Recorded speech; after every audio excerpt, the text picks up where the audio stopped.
Okay, we return to this topic of cultural capital a third time because of the importance we attach the effects of rapid social changes that are leaving our societies so exposed without a fallback.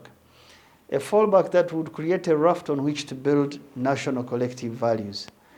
If we don't know who we are, where we come from, it is such a tough task to form up and face the future jointly.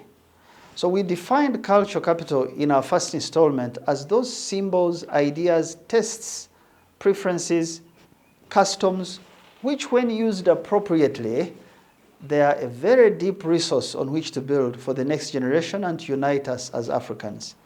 Africans who are a people that seem to know more about the West than we know more about ourselves.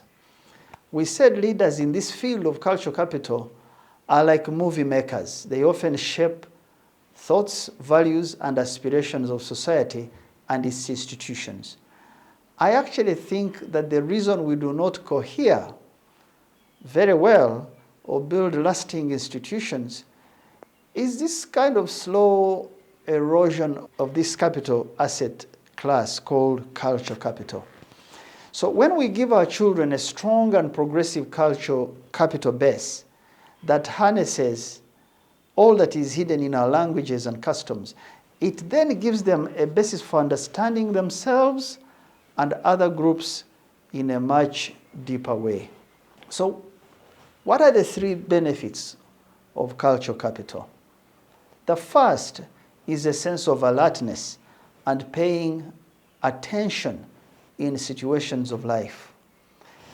Three people, unconnected, at different times brought this point home to me.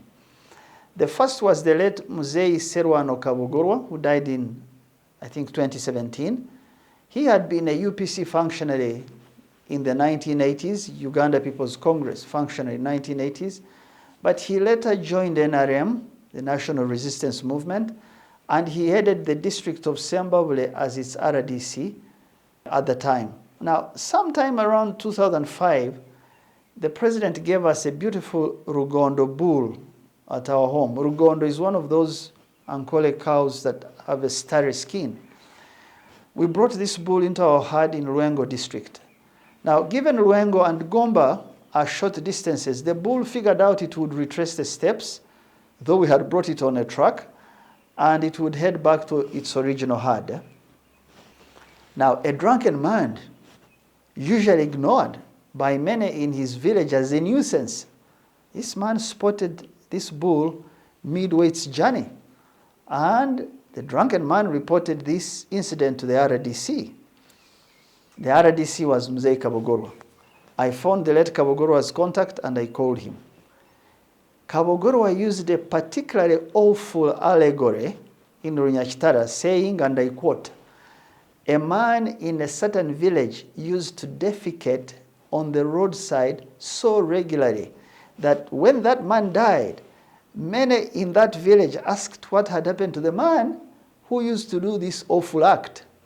And then he added, and I quote, "Please know, you young man, that there is no one in the world who is useless.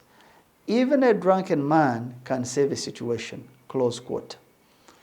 Now, of course, this saying is even more dramatic, even more vulgar in local language, just like many idioms and sayings of our agrarian world, but they carry a lot of meaning.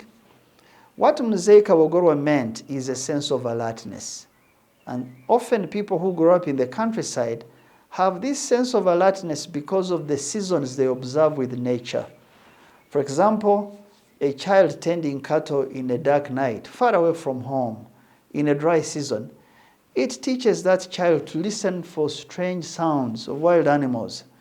Or if there are strong winds blowing and it's about to rain, you can smell a sharp, often acrid smell of rain on dry ground, and you know it will rain.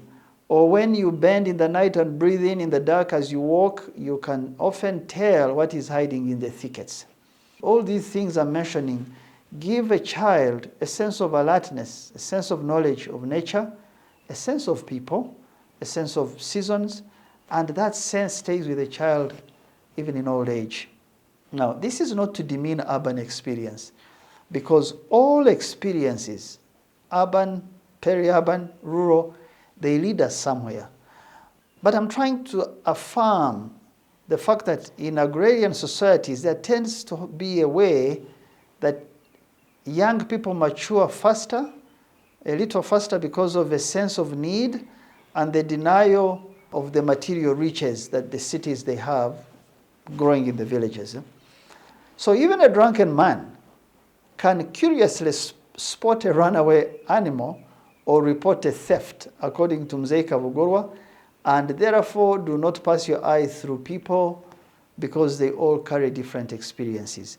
These experiences form cultural capital. The second person to share a related story to me was the Honorable Amanya Mshega. This was the beginning of June, and the NRA forces had crossed to the Rwenzoris from Luwelo sometime, I think it was on March 30th, 1985, and this incident happens in June.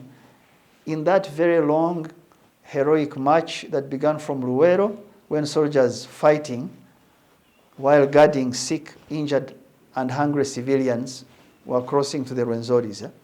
The Uganda National Liberation Army, or UNLA, or what was Obote's forces at the time, mistakenly thought the NRA was running away into Congo in the heat of the battles in Luwero.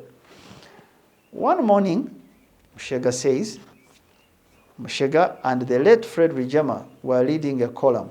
They were buying sugarcane after a long march in an area called Kasonganyanja.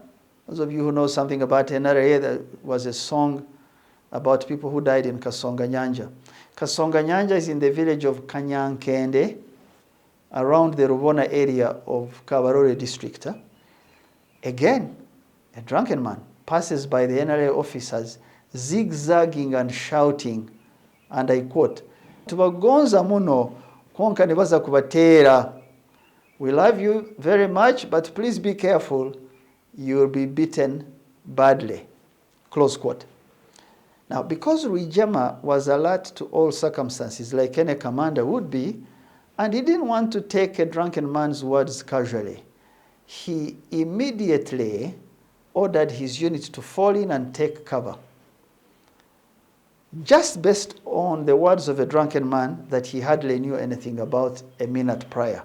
Open quotes, hardly had he ordered the troops to take cover than a volley of bullets of all kinds were aimed at us on all sides by the enemy. Close quote, Mshega told me. Just a sense of alertness and taking extra precaution at any piece of information, the NRA contingent was saved by a drunken man selling sugarcane. The third related story comes from my own experience on a flight with the Honorable Mama Mbabazi, the former Secretary General of NRM, from the city of Abuja to the commercial city of Nigeria, of Lagos, about May 2009.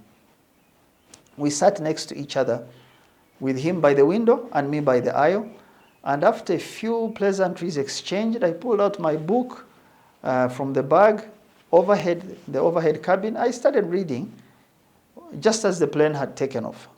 The sound in the cockpit was so poor, and the heavy Nigerian accent wouldn't let me clearly hear what was being said on the microphone. So I closed out all the voices to focus on the text I was reading, and I do that many times when I have time to read. Now, unknown to me, the pilot in the cockpit announced the return to the ground hardly 5 to 10 minutes after takeoff, saying the aircraft had developed mechanical problems and we needed to return to base as soon as possible. So turning to me, who was busy with my book, eyes buried in my book, the Honorable Mbabazi asked if I had heard anything, to which I said no. He said, and I quote, "We're turning back, and you are not aware because you aren't listening." Close quote. The lack of attention with our generation often starts with appearing to work hard or focusing, yet you could be zoning out what really matters between life and death. Now, so these three unrelated incidents that I narrated show you the value of cultural capital. Being in the now being alert to circumstances, and listening for all that can go wrong. All right, listening is not taught in class, but it is taught often through circumstances, through traditions, through customs. These things teach us this sense of, give us this sense of alertness. Have a great weekend. I'd like to hear from you. Please email us at info@tapmedia.com and visit our website at www.tapmedia.com. You can also visit our offices located at Tomosi Business Park, Luzira, Port Bell Road, or call 0414 220 702. Thank you.